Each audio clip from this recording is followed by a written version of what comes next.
behind them.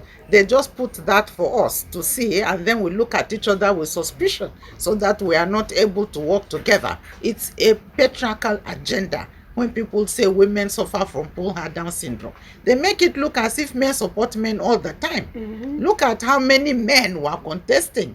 They were at each other. Until now, they are still at each other. They call each other names. They accuse each other of very unholy things, in the process. Women don't do that. So we shouldn't let them put it in our heads any longer, because it's a divisive statement. Women love one another, women support one another.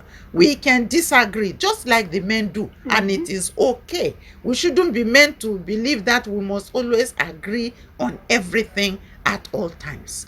But talking about the population now, yes, we have a significant population. Yes, women are always the majority at the polls. We vote. The question is, do we have the right kind of education to vote correctly? That's one thing.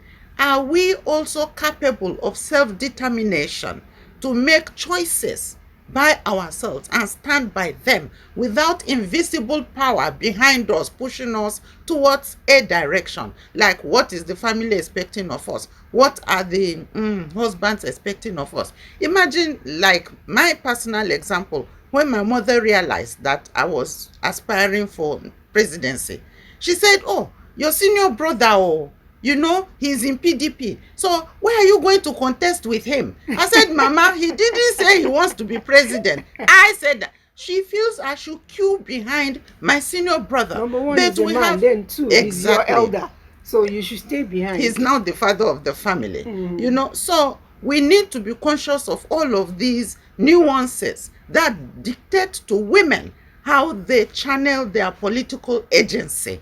We must have that in mind at all times when we do the analysis, because there is lots of invisible power that is pushing women in a direction, and it takes a lot of work to restore self-determination to the women, to restore that agency, that capacity to be able to make a choice and a decision independent of what the family thinks, of what the religious institutions think, of what the cultural institutions think. And that conditioning, we have to work at it, massively, because we don't have all the time to do it. Otherwise, the generation we work with will soon be wiped up, and another